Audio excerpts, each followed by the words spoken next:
Look at this big ass dome. Okay, so here's another story. So my sister says I look like Einstein with this hair. So let me tell you about Einstein for real quick. I went to a play called Einstein Comes Through, and I got to meet a young girl who grew up with Einstein. Einstein was just this old dude who lived like the next door to her house. So they visited him a lot because he was just this interesting old dude. It's kind of like a Doc Brown kind of situation with Einstein. And one of the stories she told us was he was on a boat and she's just hanging out at the beach or the pier or whatever this, and he's got the boat going and the boat's coming. It's just coming to the beach. And she sees Einstein. He's just staring. He's just staring at the beach and he's just standing there. And so she has to wave and yell at him to get his attention. He goes, "Oh shit," and then he just turns the boat around. Turns out he was just deep in thought. So that's a funny thing to hear about Einstein. Even at his old age, near the end, he was still very much just a thinking kind of guy. Another story I got from a professor back in the day, talking about, I forget the college now. But in this college, it's just a bunch of physicists. They're in the lab, they're working, and they're like, Einstein's going to check things out. Like, what? Einstein? So everyone just, they're at their spots, they're working on their stuff, and Einstein's walking around looking at everything. Everyone's just quietly doing their work, tense as balls. And then Einstein says, can someone explain to me what you guys are doing? Because I have no idea. And that just broke the tension, and then everything just went from there. So it was interesting actually hearing stories about Einstein. And now you've heard two. So the alternate nerdier opening would have been just trying to get that Midori hair, but ending up Shinzo. Alright, what's going on? What's going on? So, 10-minute vlog, because I don't have anything, but it'll become 20 minutes on accident if I'm not careful. I have one thing I want to say. I remember there's one thing I wanted to say, and I'll say it soon. But first, before I say it, channel stuff, Kirby podcast, getting right back on track. Slowly getting there, slowly but surely. Gonna have all the episodes on the Kirby Dreamcast channel. And when that channel has all the videos and everything, I'll start advertising that channel. I will straight up put advertising money behind that channel. Because I want that sucker to grow. I want people to know I love the Kirby, and if they love the Kirby too, they can go here, listen to the podcast and all that stuff, and all that jazz, and that'll be all great, yeah. A big Kirby fandom over here. That's what I want. I want to talk about Kirby with Kirby fans, who are usually children, which is not the best situation, but hey, I'll take whoever's a fan of what Kirby, because I like Kirby. Today, I was out and about doing errands, and kids looks at my shirt and goes, "Hey, it's Kirby," and that was cool. I was like, "Hey," I thumbs up the kid, and their parent just grabs the kid and walks over. I'm like, well, when you look like this, I guess it ain't gonna be a good situation. Just too bad. It is a problem, I suppose, being a fan of such a young thing. But it was like, I was a kid when he came out, and Kirby's 28 years old now.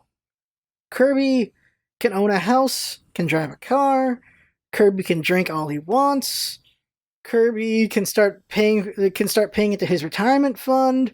Kirby can do all these things now, okay? Okay? Just like these guys. So, transitioning. I can't remember what the right word is. I guess transitioning is the right word, actually. I have an opinion. And it's not a controversial opinion anyway.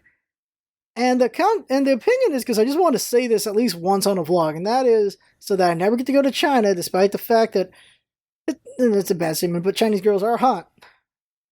Xi Jinping, I think that's his name. I'm going to say Xi Jinping. I think his name. The head of China, the head of the Chinese government, is a little bitch. All you had to do, I'm talking to the president of China right now, the chairman of China, whatever. All you had to do was, when this meme happened, was don't do shit. Don't do anything. And eventually the meme would die down. But then you got sensitive. You got sensitive like a little bitch. And then you banned him. You banned this little guy. You know, they say the nothing is impossible, but I do the impossible every day. I said that wrong. Oh my god. You know, they say nothing's impossible, but I do nothing every day.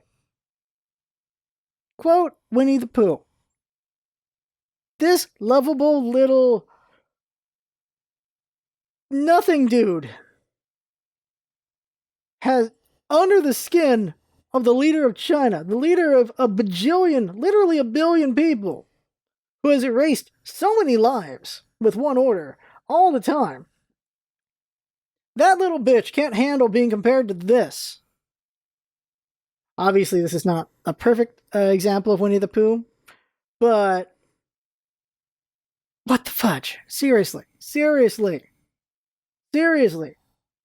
Like, I didn't like it either. I didn't like when classmates said I was Majin Buu.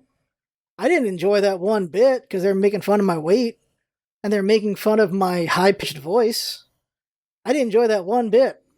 But you know, I didn't be a little bitch about it. I'm like, all right, I'm just gonna live with this for a while, and then when I'm done with high school, I'm done with it. That's how it be. That's how it was. You just have to ride out the storm sometimes, you little bitch. Xi Jinping. I'm never going to China now. I'm never going to be able to go to China now. Not necessarily I want to go there. I want to check out the Great Wall, and I want to see the Guan Yu statue. The gigantic Guan Yu statue looks so cool from pictures. I want to actually see the real scale to that. But I'm never going to see it now, because I'm never going to not talk shit about the man who looks like Winnie the Pooh.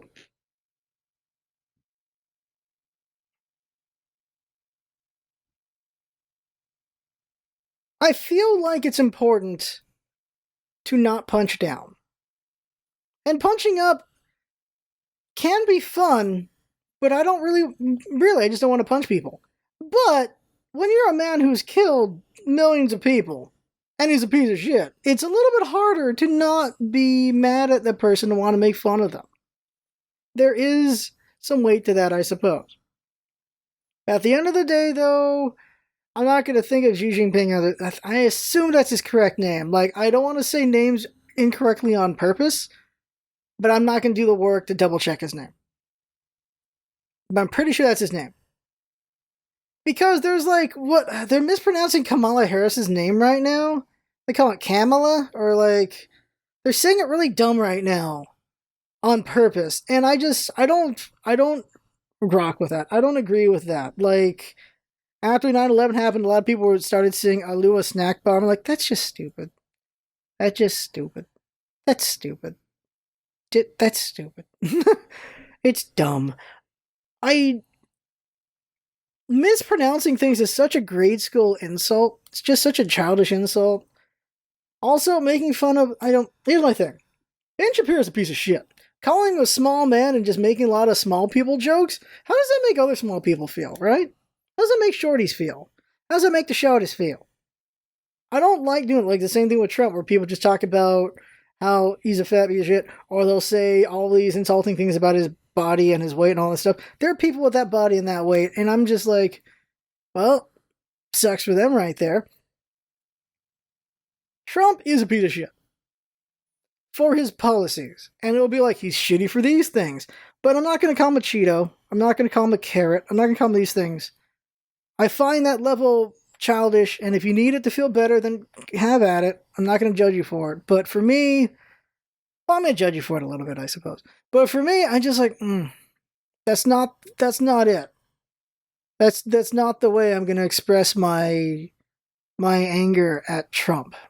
Politics are incredibly frustrating. And the older you get, the more you notice, or the more ignorant you become if you want to be, I suppose.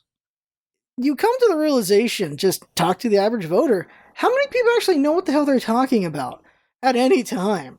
Not just in politics, but in things in general. How much people bullshit? I bullshit. Everyone bullshits.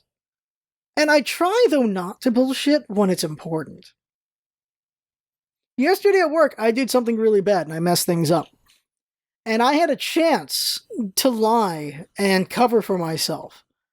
But in a job that's the safety of the people, protects the people, I can only be honest, even to my own detriment, is how I see it. And I got myself in trouble. Like, I had to narc on myself. I'm like, well, this happened. And I got myself in trouble. And it's not the best. I got a warning.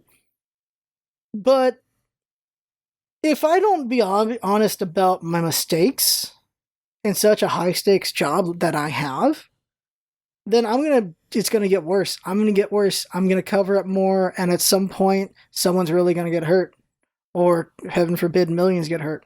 So it's better that I be honest and I try to do better. And I try to improve. A problem we have, and this is going a different direction than where I wanted to go, but a problem we have in general is we do a lot of, I say we because I've seen it so many times, is we like to blame other people who cannot really defend themselves, or just, it'll feed into the other person to get some flack off you. Or your own responsibilities, but you don't want to admit to it. I have family who's been going out. They've been visiting relatives and all this stuff. They've been visiting relatives. Turns out another relative got the virus. And so, let's say relative A has been going out and visiting a lot of people. Relative B got the virus. And relative B did not tell relative A for like a couple days. So, relative A is mad at relative B for not saying anything, which rightfully so. But they're putting all the blame on B for not saying anything when A probably shouldn't be running around in the first place, because all they did was put up their odds of catching it. So now A is worried they might have it. But all the blame's on B. And I don't think all the blame should be on B. Part of it should be on A as well. What B did was also crap. So they're both wrong in my opinion. But for different reasons. But for A, it's all on B. Which I don't agree with. Back to politics. The other thing I want to say with politics is the older we get, the more bullshit we see. Or we can choose not to see it. And you see in politics, you start to notice just when people are doing lip service. Or they're just saying bullshit. And just things they don't actually mean or plan on doing. But they will make an effort, but not actually do it, just so they'll get the vote. The truth of the matter is, voters are only important, of course, for voting, obviously, unless suppression really works out. But that's it. So that's why there's so much lip service, and some promises get kept, but not all of them. Like, they're not going to try to do everything. Part of it is because compromise are dealing with how government works, but also it's just they don't need to. They just need to do enough to make their voters feel like they've been heard, and that the other side's never going to hear them. That's all they got to do. Because the truth of the matter is, there's no $1,000,000 or $1 billion lobby pushing for just Americans. There's none of that. It's just because we can vote. That's it. So there's no real big push for, obviously, taxing the rich. Because the rich are putting so much money into making sure they're not the ones getting taxed. That's it. Simple as that one. There's no major lobby for, we would like to not have kids shot in schools, so let's do more to do better background checks and just make that guns can be a different situation than they are right. I'm going to word that really badly now that I'm thinking about it. Because how would you actually do that? There's a lot of gun lobbies, but there's not a lot of gun control lobbies. That's what I mean. I was using a bad example. There's no major millions and millions of dollar lobby to help the poor. There's no major $1,000,000 lobby to help the homeless. There are people who really care. There's voters who really care.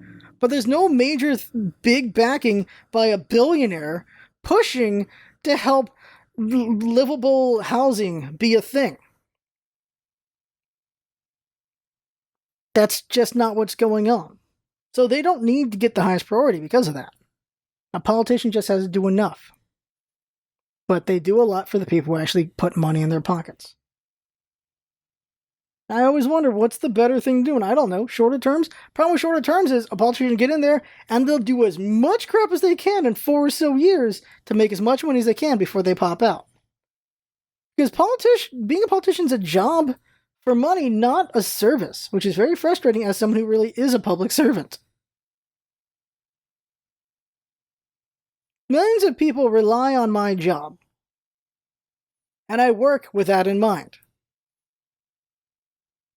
Millions of people rely on politicians, and they don't work like that. You see a lot of self-interest, and it's very frustrating. And you see hypocrisy, and we all know I hate hypocrisy very much. It's very frustrating for me. I don't know what can be done. What can be done to make it better?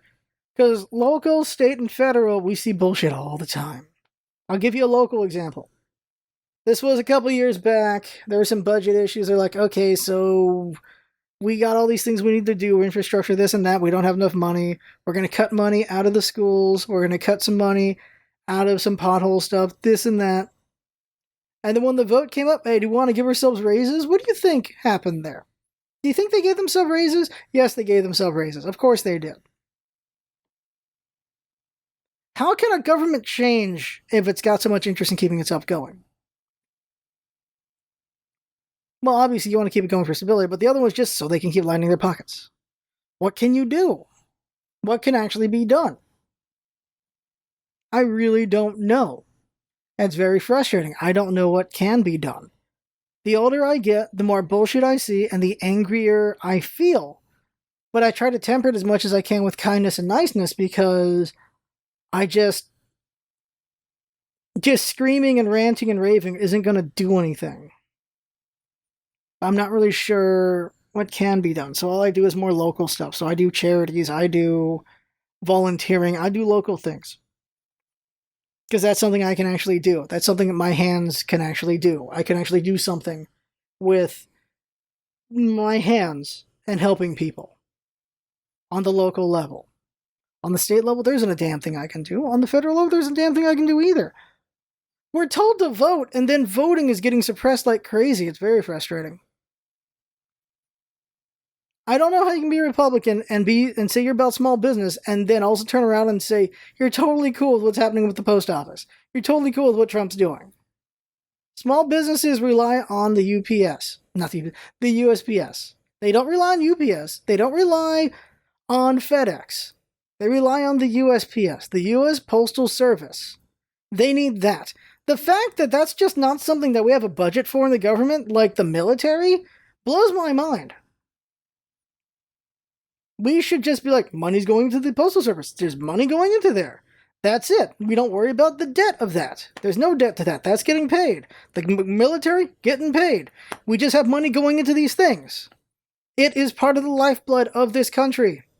I don't know how. It's just one of those, we take things for granted until we don't have it again anymore. And they're like, oh, damn. That's really what the U.S. Postal Service is going to be if it continues down this route. If Trump wins, that is effed. And that kills lots of small businesses. Lots of small businesses. They rely on the mail to get out their plushies, to get out their stickers, to get out their figures, to get out whatever thing they're selling, like on Etsy and things like that. Whatever little thing they're selling that can be shipped out to people. Crystals, weights, just all these things rely on the USPS, not the UPS, not the FedEx, not the other companies I can't think of at the top of my head, not these guys, not Amazon, the Postal Service. The pandemic is screwing so many people, and then the government's squeezing them even more with crap like this. A lot of people are freaked out. A lot of people have a lot of anxiety. I don't know what anyone's going to be able to do with that anxiety, really. The fact that you can work minimum wage and you cannot afford rent anywhere in this country, should it be a huge wake-up call, and yet it's not. It's mind-blowing. Way too many people protect the rich because they somehow think they're going to be rich someday. They're not going to be rich someday. They're going to be stuck where they are. They'll maybe go up a little bit, but that's about it. I started out dirt poor, and now I'm in lower middle. And it feels very much better than where I was before. And I'm not going to get much higher than this. Really not. The only one to get higher than lower middle class, where I can afford an apartment and hopefully a home someday. Well, I'm going to have a home in a year, actually. Forget what I said. But still, having a home, that just puts me like around the middle still. That's about it. And I'm happy with that. I'm not going to get any higher than that. The only way I can get higher than that is the lottery, some sort of random invention, really crazy stock picks, or just the YouTube channel takes off in a ridiculous way. That's the only way it's going to happen. Way too many people think they're going to win the lottery. It's crazy. Another reason why politicians don't really need to push for what the voters want is because the voters don't know what they want. Or they don't know what the hell they're talking about. Because poor white voters heavily vote for Republicans. And they heavily vote to get rid of programs that they don't realize help them more than everyone else. They are literally the concept of cutting your nose to spite your face. Because they're like, I don't want minorities to get all these things that they're getting, not realizing that they also get them and that they actually get the majority of those things as well. It's crazy. Absolutely crazy. I don't know if I might have said this before, we're never going to get anything better than the ACA out of Republicans. Because this is the Republican idea. This is something that people forget somehow, which blows my mind. Because it got turned into Obamacare. ACA was a Republican idea. And Democrats were like, oh great, you guys came up with an idea? Let's take that. Let's do that. Let's run with that. Let's do it. And it got turned into Obamacare. And so now Republicans keep wanting to get rid of it, but they don't have a good alternative because that was the best they could come up with in the first place.